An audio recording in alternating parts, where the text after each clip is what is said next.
Oh, you like slasher movies? When it comes to horror movies, the most fun I have is with the slasher films. Now, we all know what these films are. They're pretty basic. It's usually a killer or a group of killers who stalk and murder a group of usually young idiots by using blades or sharp tools or whatever else is lying around. I'll never forget the first slasher film I saw, Friday the 13th, back in 1980. I was only 10 years old. Yeah, probably a little too young to watch that type of movie, but listen, the 80s were a wild time. That movie blew me away. It was just so gruesome and gory. Now, most people feel like the golden age of slasher films was from 78 to 84. That's when you had such movies as Halloween, Friday the 13th, and A Nightmare on Elm Street. That's when all those franchises came out. But for as fun as slasher films are, because they're so cheap and easy to make, there are a ton of garbage movies in this genre. These are those direct-to-video movies or direct-to-streaming. Even in those three franchises I mentioned earlier, they have a ton of terrible sequels. I mean, who can forget Friday the 13th, Jason Takes Manhattan? Now, we don't get many slasher films anymore. At least, not many that are successful. Oh, sure, sometimes we do, like 2022's X. It's a great film. Go see it if you haven't. Now, this past weekend saw the release of the movie In a Violent Nature. This marks the full-length feature debut of writer-director Chris Nash. He had recently pulled out some short horror movies over the past, several years, none of which any of us have really ever heard of. But he has said he was inspired by the early slasher movies of the Golden Age and was looking to bring them back into vogue.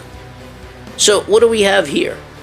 Is In a Violent Nature a fun and exciting, gory slasher movie like those early Halloweens and Friday the 13th?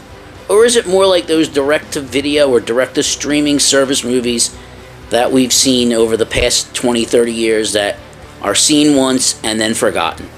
Well, before we answer that, let's talk a little bit about the plot to the movie In a Violent Nature. Let's talk. Now, this being a slasher film, our plot summary is going to be pretty short. Here we have a group of teenagers. They take a locket from a collapsed fire tower in the woods. By doing so, they unwittingly resurrect the rotting corpse of Johnny. He's a vengeful spirit spurred on by a horrific 60-year-old crime. The undead killer soon embarks on a bloody rampage to retrieve the stolen locket, killing anyone who gets in his way. So, what works in this film? Well, what works is what you would hope in this type of movie, and that's the kill scenes. There are some really bloody and graphic kill scenes in this. The first one is great, but without spoiling it, the yoga kill scene, it's perhaps the most clever and brutal on-screen murder I've ever seen in any slasher movie. Now, the movie is shot in the woods, almost exclusively, and despite it being a pretty big set, the director really kind of does a good job of making it feel more intimate and claustrophobic. You really feel like the killer could be behind any tree or anywhere, really. And it's interesting because mostly we see everything from the killer's perspective, which is a bit of a change of pace, and it works fairly well. It really creates a spooky, creepy vibe. Now, what doesn't work in this film is that despite all these brutal killings and a creepy atmosphere, there's just so much of this movie that is dull. It's like playing a long video game with your character just spending a lot of time walking around. I mean, I can't even tell you how much time in the short runtime of this film is spent just following the killer as he walks. The pacing is generally bad. Also, while we have a couple really nice kills, there are a few others that are either just dull or off camera or just way too long. Again, I don't want to spoil it, but there is one kill in the movie that takes about 5 minutes. I guess it's supposed to be extra graphic, but I kind of got a bit bored with it. And without spoiling the ending, well, it just ends. I mean, literally, nothing of substance happens in the last 10 minutes of this movie. In all that emptiness.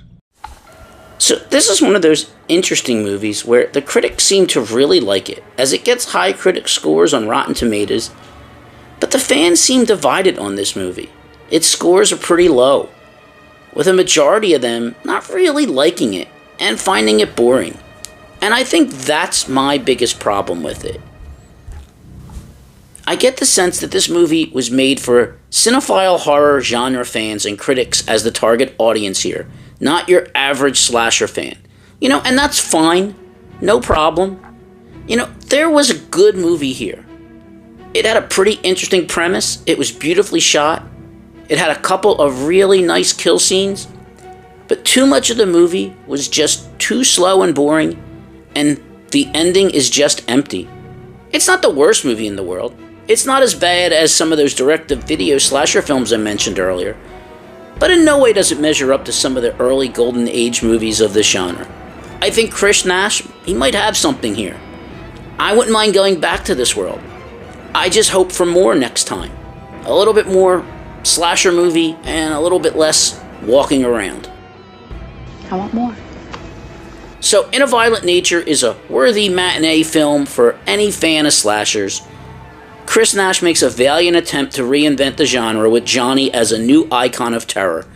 Unfortunately, the pacing is far more brutal in the kills. Check it out on streaming if you're a slasher fan. Just keep your expectations in check.